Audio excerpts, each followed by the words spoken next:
5 years of marriage should have felt like a triumph, a quiet milestone worth celebrating with laughter, a glass of wine, and the comfort of knowing we had built something together.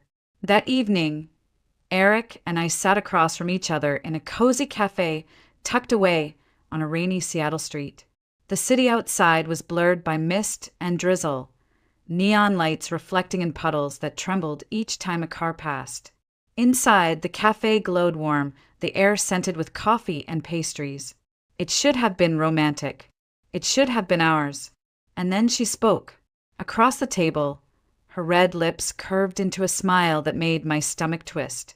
Cassandra Reed, Cassie, as she insisted everyone call her, leaned forward, her manicured fingers resting lightly on the table as though she were about to deliver a toast. Her words dropped like stones into the silence.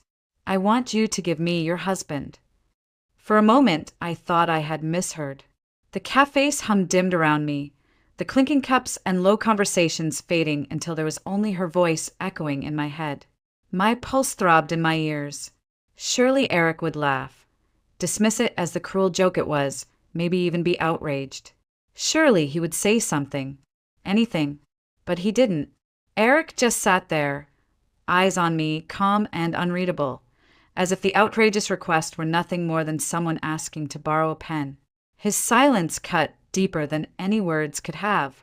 I searched his face for anger, for humor, for loyalty, for something, but there was nothing. The world tilted. I forced a smile, brittle and empty, and whispered, "Take him." "Sorry, there's no wrapping paper. You'll have to manage without." My voice didn't sound like mine. It was detached, hollow, as though I had stepped outside myself to watch a stranger hand her life away. I stood, the chair scraping the floor, and walked out before the tears betrayed me. Out into the cold, wet night where the rain mingled with the hot sting in my eyes. Behind me, the cafe door closed, muffling the laughter that might have resumed at that table. Laughter at my expense. That was the moment I knew something had shattered. And yet, as I stepped into the rain, I also knew this moment hadn't come out of nowhere. Cassie's audacity, Eric's indifference, my own stunned silence. It had all been years in the making. The cracks had been there, hairline fractures running through what I thought was a strong foundation. Maybe I should have seen it earlier.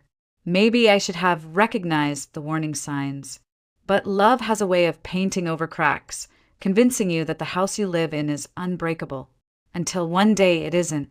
So before I tell you what happened after that night, I need to tell you how it all began. How Eric and I met, how we built our life, how Cassie returned from nowhere and slipped into our world like poison disguised as perfume. Because nothing about that shocking request was truly sudden. It was the inevitable end to a story I hadn't realized was already unraveling. When I think back to the beginning, it almost feels like another life. Eric and I met in college, 2 kids balancing textbooks and part-time jobs, sharing late-night coffees at the library and whispered dreams about the future. He had that quiet confidence that drew people in, and I had the kind of naive faith that believed love could carry us through anything. We weren't rich, we weren't powerful, but we had each other, and in those years that felt like enough. We graduated together, still hand in hand, and when most of our friends scattered to new cities chasing careers, we stayed in Seattle. We found comfort in the rain, the evergreen trees, the steady rhythm of a city that was never too loud, never too quiet. We dreamed of a place to call our own, not just a rented apartment with peeling paint and someone else's memories. My mother suggested we live in the small condo she still owned from when my father was alive. It would have been easier, cheaper, safer. But Eric had shaken his head, his hand warm around mine. "No," he said softly. "We'll buy our own. We'll build everything from the ground up. Our life, our rules." And so we did. We found a modest 2-bedroom apartment on the edge of the city. It wasn't grand, but it was ours. I can still remember the day we signed the mortgage papers, my heart pounding with both pride and fear. The debt was heavy, almost suffocating, but it was the kind of weight that came with hope. We moved in with second-hand furniture and a mattress. We dragged up 2 flights of stairs ourselves, laughing until we collapsed, sweaty and happy on the bare floor. We promised ourselves one thing: no children until the mortgage was nearly paid. It sounded practical, responsible, and at the time, it felt like we were making smart choices. We would build financial stability first, then bring a baby into a safe, secure world. I used to daydream about the nursery, sunlight pouring through the window, soft blankets folded neatly on the crib. But we kept reminding each other, not yet. Let's finish paying it off first. Those years passed quickly. We worked hard, sometimes too hard, but every month we chipped away at the loan. Each payment felt like proof that we were doing it together.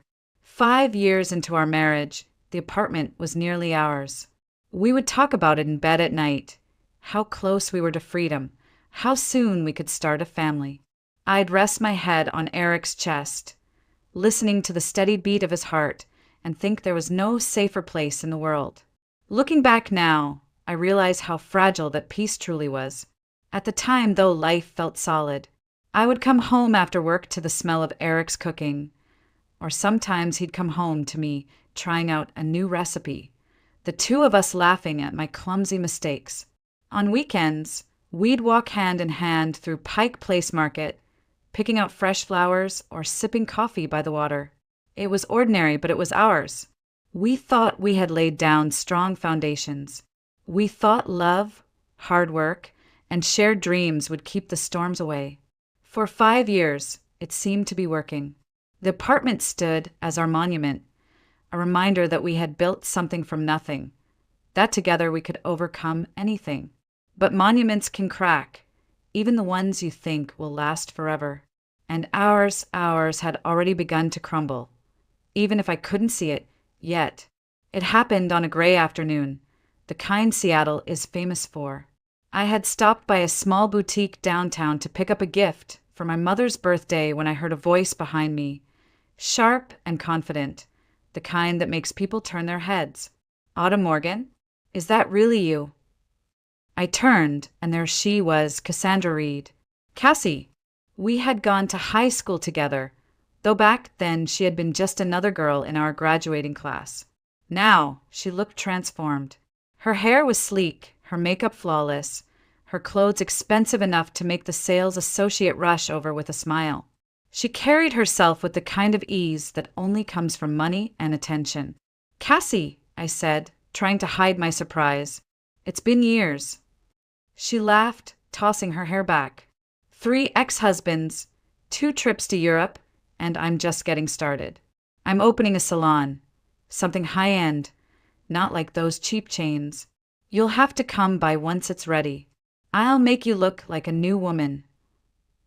I smiled politely, but before I could respond, she gave me a slow once-over, her lips curving into something between amusement and pity. "You know, Autumn, you don't really take care of yourself, do you? You've always relied too much on your youth and natural looks. That won't last forever, sweetheart." The word stung, though I tried not to let it show. I straightened my posture, forcing a laugh as though it were nothing more than friendly banter. But inside, I felt suddenly small, as if the simple life I had been so proud of was something to be ashamed of in her eyes. Cassie, of course, didn't notice or didn't care. She went on about her salon, her connections, the men who still chased her despite her history. She spoke with such confidence, as though the world had bent itself to her will. I nodded, offering polite comments when I could, waiting for the moment when I could excuse myself. At the register, as I paid for my mother's gift, she leaned closer, her perfume overwhelming. "Give me your number. We should catch up properly. It'll be fun." I hesitated for a second too long, but in the end, I handed it over. It felt rude not to. After all, what harm could it do? Old classmates meet again, share a coffee, maybe laugh about the past. Nothing more. She smiled, her teeth white and perfect. "Perfect. I'll call you soon." As I walked back into the drizzle, clutching the small shopping bag to my chest, I shook off the strange feeling her words had left behind. Cassie was bold, brash, maybe even a little cruel, but she was just passing through my life. At least, that's what I told myself. What I didn't know then was that this chance encounter wasn't harmless at all. It was the first crack in the walls of my marriage, the beginning of something that would grow like poison until it consumed everything I thought I could trust. At first, it was little things, harmless, or so I tried to convince myself. Cassie called me a few days after our reunion, insisting we get together. I suggested meeting at a cafe downtown, but she laughed lightly, almost dismissively. "Why don't I come over? I'll bring dinner. You two deserve a treat." And so she did. That evening, she showed up at our apartment with glossy shopping bags filled with gourmet food and bottles of wine that probably cost more than our entire grocery budget for a week. She swept in like she owned the place, her heels clicking against the hardwood floor, her perfume filling every corner. She draped her coat over a chair without asking, set the table as though it were her own, and within minutes had turned what should have been a quiet meal between Eric and me into something else entirely. She laughed loudly, clinking her glass against Eric's, telling stories about her travels and her ex-husbands, all with an air of theatrical drama. Eric seemed captivated, his eyes following her, his laughter louder than I had heard in months. I sat there, smiling weakly, feeling like a guest in my own home. From then on, she came often. Sometimes she called first, sometimes she didn't. Always with some excuse. Leftover pastries from a bakery she knew, a new recipe she wanted to try, a dress she wanted to show me. And every time, the atmosphere in our apartment shifted. What used to be our dinners, simple meals where Eric and I caught up about work and shared quiet jokes, turned into stage performances, with Cassie as the star. She would toss her hair back, lean across the table, her voice syrupy sweet. "Eric, honey, could you pass me the wine?" Or, "Eric, you're so good with the grill. You should come help me in the kitchen sometime." The first time she called him that, "Eric, honey," something twisted in my chest. It was too familiar, too intimate. I caught his eyes, waiting for him to correct her, to laugh it off. But he didn't. He just smiled, as if it were perfectly natural. After the guests left, after Cassie slipped into the night with her designer handbag and her satisfied smile, I tried to bring it up. "Don't you think she's a little much?" I asked cautiously. Eric chuckled, shrugging. "She's just lonely, Autumn. Don't take it so seriously. It's not like she means anything by it." I bit my tongue. Maybe I was overreacting. Maybe it was nothing. But each time she came back, my unease grew. And then I started noticing her things. At first, it was a pair of slippers tucked near the door. I assumed she'd forgotten them. Then a towel hanging in the bathroom, soft and expensive, nothing like the ones I had bought. When I asked Eric, he shrugged again. She probably just left them here by accident. But the accidents kept piling up. A light fixture she had ordered online, delivered to our address. Makeup wipes on the sink. A silk robe draped over the back of a chair. Piece by piece, Cassie was leaving her mark on the place Eric and I had fought so hard to build. Every corner that once felt like ours began to feel like hers. And no matter how tightly I tried to hold onto the life Eric and I had created, it was as if Cassie was weaving herself into the fabric of it, strand by strand, until I could no longer tell where my marriage ended and she began. It didn't take long before Cassie stopped acting like a guest altogether. She began to behave as though our apartment was hers to manage, hers to arrange, hers to control. One evening, I walked into the living room to find Eric and Cassie standing shoulder to shoulder, studying the sofa as if it were a problem to be solved. "You know, Eric," she said, her voice light and teasing, "this couch would look so much better against that wall. It opens the space, lets the light in." And before I could say a word, Eric was already helping her drag the furniture across the floor. The legs scraped loudly against the hardwood, my protests drowned out by their laughter when the new placement didn't quite fit. "It's fine," Cassie giggled. "We'll figure it out." "We?" The word echoed in my head. Since when did Cassie have a say in our furniture in our home? I stood there, arms crossed, watching as they adjusted the angle, both smiling, both so sure this was perfectly normal.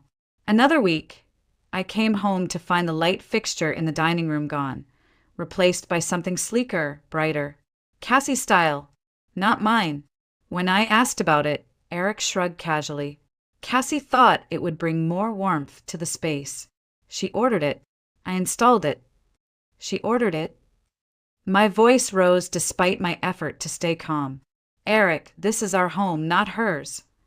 He sighed, brushing me off. Why are you making such a big deal out of this?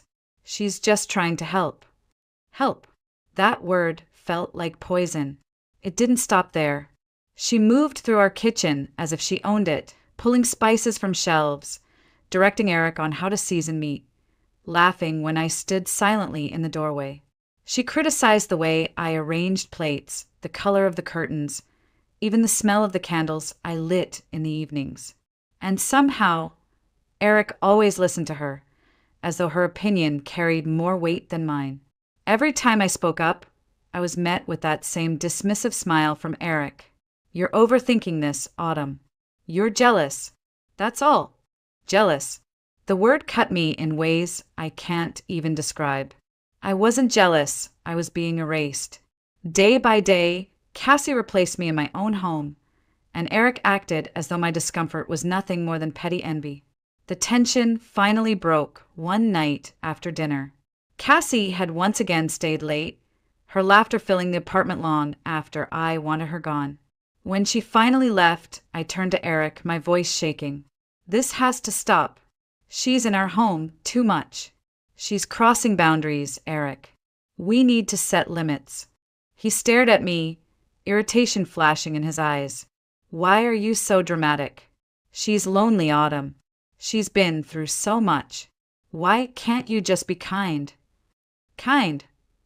My voice cracked. Kind is one thing. But this isn't kindness. This is her taking over our lives. Eric shook his head, muttering under his breath. You're just jealous. And with that single word, he shut me out. My feelings dismissed, my marriage minimized to nothing more than insecurity. That night, lying awake in the darkness, I realized something terrifying. I no longer felt a home in the life I had built. I was a stranger in my own apartment, watching another woman redraw the lines of my marriage while my husband held the pen. It was a Saturday evening when the illusion finally shattered. I had been running errands all afternoon, the drizzle soaking through my coat as I carried bags of groceries up the stairs. When I unlocked the door to our apartment, the smell hit me first, garlic, onions, something rich simmering on the stove. For a fleeting second, I thought Eric had surprised me with dinner. But then I walked into the kitchen. There she was, Cassie. She stood at the counter in one of my aprons, my apron, tied snugly around her waist as she stirred a pot like she had been doing it for years. Her hair was tied back, her sleeves rolled up, as if this were her kitchen, her life. Eric stood beside her, laughing at something she had said, chopping vegetables while she leaned close enough to whisper into his ear. The sight froze me where I stood. My bag slipped from my hands, apples rolling across the floor. Cassie turned, startled for only a second before her smile returned, warm and casual, as though this were perfectly normal. Oh, Autumn, she chirped. We thought we'd surprise you. Eric and I decided to cook tonight. You work so hard. You deserve a break. A break. From my own kitchen. My chest burned, fury rising faster than I could contain it. Take off that apron, I snapped. Get out of my house. Her smile faltered, her eyes wide as she glanced at Eric. He stepped forward, setting down the knife, his voice calm, patronizing. Autumn, relax. She's just helping. Why are you so upset? Upset? My voice cracked, louder now. She's in our kitchen, Eric. She's wearing my things, cooking in my home as if she owns it. I want this to stop. Do you hear me? I want it to stop. You're not welcome here anymore, Cassie. Cassie's lip trembled, and suddenly she was no longer the confident, glamorous woman who had barged into our lives. She became the victim, her eyes filling with tears as she dropped the spoon with a clatter. I didn't mean to upset you. she whispered, her voice breaking. I just wanted to help. I'm alone, Autumn. I don't have anyone. I thought we were friends. Before I could answer, Eric moved to her side, placing a hand on her shoulder. Don't cry, Cassie. She didn't mean it like that. He glared at me as if I had struck her. God, Autumn, do you realize how cruel you sound? She's lonely, and you're treating her like some kind of intruder. My laugh was sharp, bitter. Because she is an intruder. Can't you see what's happening? She's replacing me in our life, and you're letting her. But Eric didn't flinch. He pulled Cassie closer, his eyes cold. You're overreacting. You're jealous, and it's ugly. You should be ashamed of yourself. Ashamed. The word landed like a knife. My anger curdled into something heavier, something that sank into my chest until I could barely breathe. I turned away before they could see the tears forming in my eyes. That night, I lay awake in bed while Eric stayed up, comforting her in the living room. I could hear their low voices through the door, his words meant for her, not for me. I realized then that something had broken beyond repair. And yet, I wasn't ready to let go. Not yet. I told myself this was a storm we could survive, that if I held on tightly enough, if I fought hard enough, maybe I could win back what was slipping through my fingers. But deep down, I think I already knew. My marriage was no longer mine. It was late afternoon when I saw them. The sky was heavy with clouds, the kind of gray that promised rain but hadn't yet delivered. I had been walking home from the market, a paper bag of groceries cradled in my arms, when I passed by a cafe I didn't usually notice. Through the wide window I saw him, Eric. He sat at a small corner table, leaning in close, his hand resting on top of hers. Cassie's laugh carried even through the glass, her head tilted back, her manicured nails glinting as she squeezed his fingers. And then, before I could convince myself I was imagining it, he leaned forward and kissed her. Soft, easy, like it was something they had done many times before. The world around me went silent. My knees weakened, and the groceries slipped slightly in my arms. I couldn't breathe, couldn't move, could only stand there, frozen, as the truth I had tried so hard to deny stared back at me from behind the pane of glass. I told myself to turn away, to walk home, to pretend I hadn't seen it. But I couldn't. My feet carried me forward, through the door, the bell above it chiming as I stepped inside. They didn't notice me at first. They were too wrapped up in each other, their voices low and intimate. Then Cassie spotted me. Instead of shame or guilt, her lips curved into a smirk. She squeezed Eric's hand tighter and said, loud enough for me to hear, I want him as my birthday gift. Eric didn't protest. He didn't laugh or recoil. He just sat there, letting her words hang in the air between us. My heart shattered. I dropped the bag of groceries, apples rolling across the cafe floor, milk seeping from the cracked carton. Tears blurred my vision as I whispered, more to myself than to them, it's over. Cassie leaned back, satisfied, her eyes glinting with victory. Eric looked at me, but there was no remorse in his gaze, only a kind of resignation, as if he had already chosen his side long before this moment. I stumbled out of the cafe, the bell chiming again, cruelly cheerful against the devastation inside me.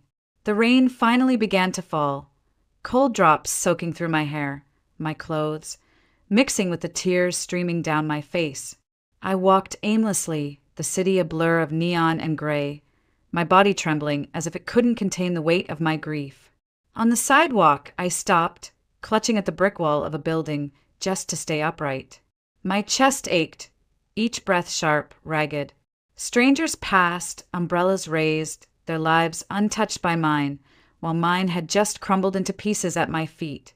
That night, lying in bed alone, I replayed the scene over and over until it became unbearable.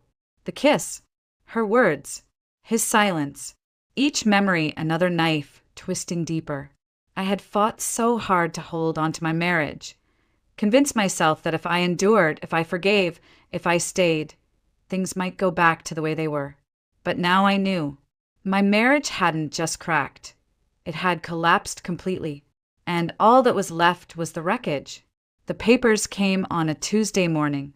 A manila envelope slid under the door, my name scrawled in Eric's handwriting on the front. Inside was the petition for divorce. No conversation, no attempt at explanation. Just cold legal language outlining the end of our marriage. What cut the deepest wasn't even his silence. It was the line that demanded the division of property, the apartment we had chosen together, furnished together, built a life in together. Because it had been purchased during the marriage, it was considered shared, which meant I couldn't keep it, not on my own. When I confronted him, hoping for even a flicker of the man I had once loved, he just shrugged. It's fair, Autumn. You'll get your half. That's how these things work. Fair. The word made me sick. Nothing about this was fair. I had poured my soul into that apartment, every paycheck, every late-night meal on the floor before we had furniture, every laugh, every kiss. And now it was reduced to a transaction, a piece of property to be divided. Packing was torture. Every object I touched seemed to carry the ghost of a memory. The couch where we had fallen asleep watching movies. The dishes we had chosen at the flea market. The curtains I had hung on a sunny Sunday afternoon. Each item became unbearable, a reminder of what had been stolen from me. I wrapped them carefully in newspaper, my hands trembling, tears dripping onto the ink until it smeared. It felt like burying fragments of my life, sealing them into boxes that would never open the same way again. On the final day, I walked from room to room, my footsteps echoing in the emptiness. The apartment looked so much smaller without our things. I touched the walls one last time, whispering goodbye to a home that had never betrayed me, even if the man inside it had. Then I locked the door and left the keys on the counter, my heart breaking all over again. I moved back in with my mother, Patty. She welcomed me without judgment, her arms strong around me, her voice steady when mine shook. But even her presence couldn't fill the hollow ache inside. At night, I lay awake in my childhood bedroom, staring at the ceiling, wondering how everything had collapsed so quickly. The future I had built was gone, and I had no idea what came next. And then, just as I thought I couldn't fall any lower, I felt it, a subtle nausea in the mornings, a heaviness that wouldn't leave. I brushed it off at first, blaming stress. But when the day stretched on, I bought a test, my hands shaking as I waited for the result. 2 lines. Clear. Unmistakable. I sank to the bathroom floor, the test clutched in my hand, tears streaming down my face. I was carrying his child, the child of the man who had betrayed me, abandoned me, taken everything from me. But as the sobs quieted, another feeling began to stir beneath the grief, a flicker of purpose, a reason to keep going. My marriage was over, my home was gone, but inside me was something worth holding on to. When I told my mother the truth, I expected disappointment, maybe even fear. Instead, she simply took my hands in hers, her eyes steady. "This child is a gift, Autumn," she said softly. "Don't think of him as a tie to Eric. Think of him as yours. Yours to love, yours to raise, yours to build a new life around." Her words settled something inside me. I had been terrified of raising a baby alone, of facing the judgment of others, of collapsing under the weight of responsibility. But with my mother's unwavering support, fear slowly began to shift into resolve. Pregnancy was not easy. My body changed in ways I hadn't expected. The nausea, the exhaustion, the restless nights, all of it pressed down on me. But each flutter in my belly, each tiny kick, reminded me that I wasn't just carrying Eric's betrayal inside me. I was carrying hope, a future, a reason to keep going. I began to plan. At first, it was small things, making lists, sorting through baby clothes my mother had saved from years ago, repainting the spare room in soft shades of cream and blue. But soon, I started to think about more than survival. I thought about independence, about stability, about creating a world where my child would never feel the uncertainty I had lived through. When my son was born, I held him against my chest, his tiny cries filling the hospital room, and I knew my mother had been right. He wasn't a reminder of loss, he was my salvation. I named him Matthew, a name that meant gift of God. And that's exactly what he was. Caring for him was exhausting, especially in those first months. Sleepless nights blurred into endless days, each feeding and diaper change a challenge. But instead of feeling trapped, I felt anchored. Matthew gave me focus. He gave me something to fight for. I knew I couldn't rely on my mother forever. I needed to build something of my own. That's when I turned back to an old skill I had nearly forgotten: sewing. As a teenager, I had made my own dresses, patched clothes for friends, experimented with fabrics late into the night. Now, with Matthew napping beside me, I began again. At first, it was simple repairs for neighbors, hemming pants, mending seams. But word spread quickly. Soon, women from the neighborhood were bringing me fabric, asking me to make dresses for weddings, jackets for work, costumes for school plays. With each stitch, I stitched myself back together. It wasn't easy. Money was tight.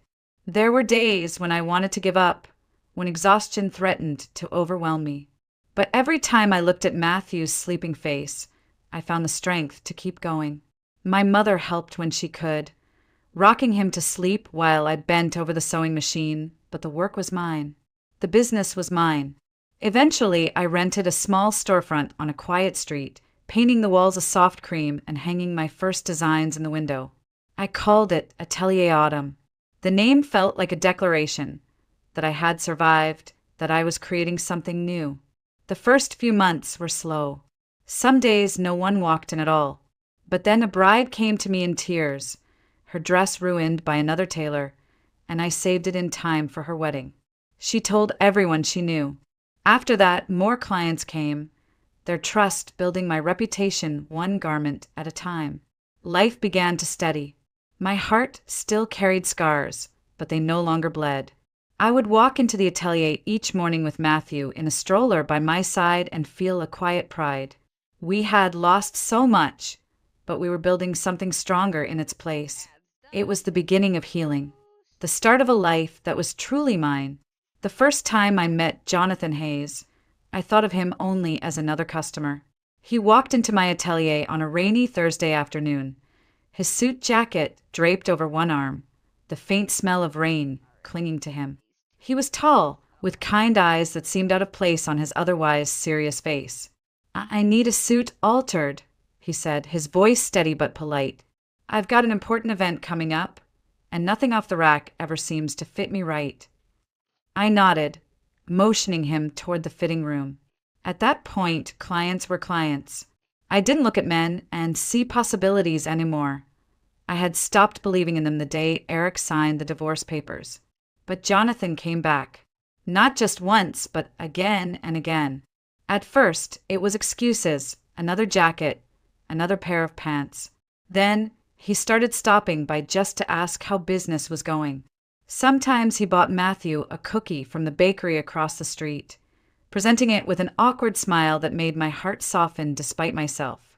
It was subtle, the way he found his way into our lives. One day he offered to fix the squeaky hinge on the atelier door. Another day he carried bolts of fabric up the stairs for me.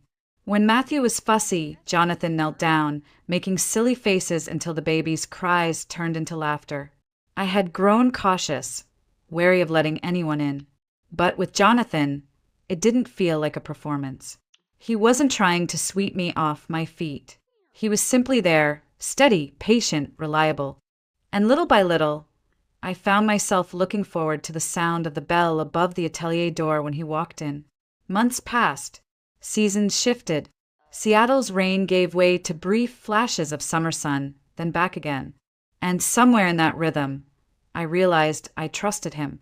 Not blindly, not like I once had with Eric, but with the quiet confidence that comes from watching someone prove themselves in small, consistent ways.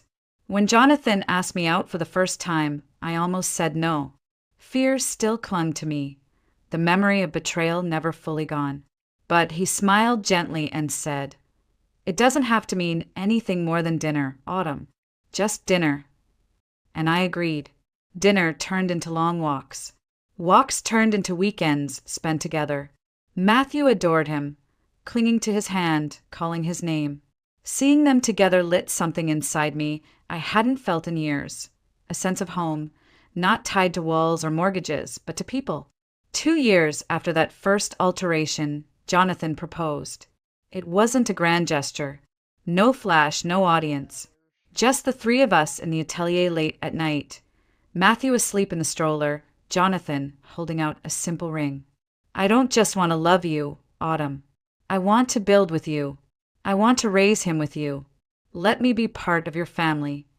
I said yes. Our wedding was small, intimate. My mother cried. Matthew clapped and laughed when I walked down the aisle. Jonathan looked at me like I was the only person in the world, and for the first time in a long time, I believed in forever again. But life has a way of circling back.